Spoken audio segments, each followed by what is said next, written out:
Hey friends, welcome back to the whiteboard. I'm Blaine from Applied Leadership Partners, and today I want to talk to you about keeping the peace. Or what I really want to talk to you about is the very important difference between peacekeeping and peacemaking, and why we think a leader's job is to make the peace, to engage in that often uncomfortable but proactive and necessary process of making peace. So let's dig into this a little bit and talk about the difference between the two. So the first thing that we want to point out is that quiet is not to be necessarily considered peace. Quiet does not equal peace. And so just because there are not like violent disagreements happening in meetings or arguments going on in the hallway or really inflammatory emails being exchanged, that does not mean that there is peace in the kingdom, right? Quiet is not the same as peace. There are often things kind of bubbling under the surface that could pop up or explode and make a big difference down the road, right? And so what we want to do as leaders is we want to embrace our responsibility to absorb some of the discomfort associated with leaning into things that we notice, whether they're obvious or just sort of intuitive, that might feel a bit off. Maybe it's a little bit of a disagreement brewing between two of our teammates. Maybe it's a customer that we're giving a little more and more and more to, and we know it's going to come back to bite us.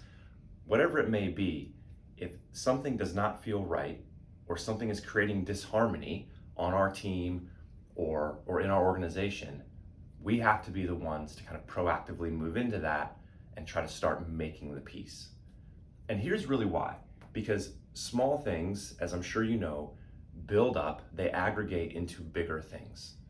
And we get asked a lot by our clients and the people that we work with, well, how do I know sort of which hill to die on? What if it's something that's just kind of small? Should I just kind of let that go? Or should I jump in and address it? Because I don't want to be the person that's always nitpicking. I don't want to create, any kind of disharmony in the workplace if it's not really that important. How do I know which ones of these to lean into? I think that's a great question, and ultimately only you can decide. But we would submit that if it doesn't feel right, if you think it is causing problems or could cause problems in the future, it's better just to go ahead and address it when it's new and when it's small, because then we can make a minor correction or adjustment. We can do it in a very collegial and caring way. We can say, hey, I've happened to notice this the last couple of times. It's not quite right, not a huge deal, but could we tighten this up, in future efforts? And that's going to keep us on the right track. That's great. You can do that.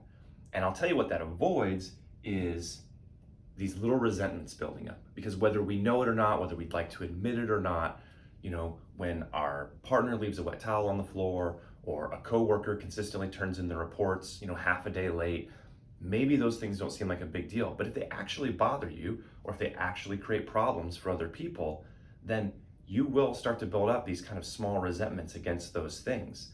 And it's much better to have a normal grown-up conversation about addressing it when it's there than to kind of keep letting it build. Because what happens is these small resentments start to change the way that we view people. And so now it's not just the one action, the slightly late report or the wet towel on the floor that's bothering us. We start to view all of that person's additional actions into the future through a slightly different lens.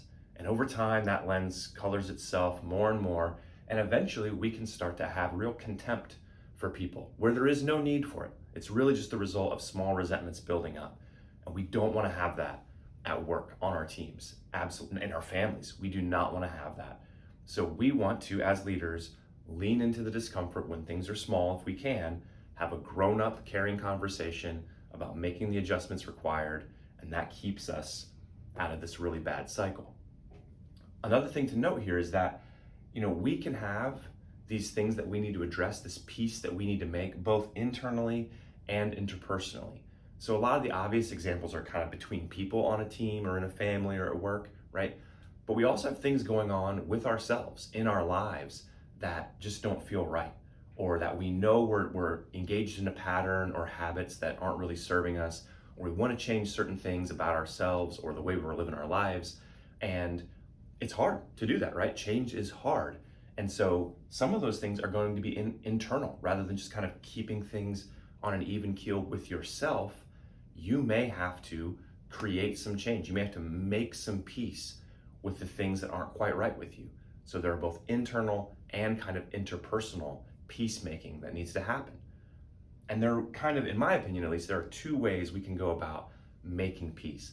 The first one, that's perhaps a bit more obvious, is to address it, to bring it up, to have the difficult conversation, to look yourself in the mirror, to do some reflection in your notebook, to really think hard about what needs to be addressed, what needs to be changed, and to take the responsibility for moving into that.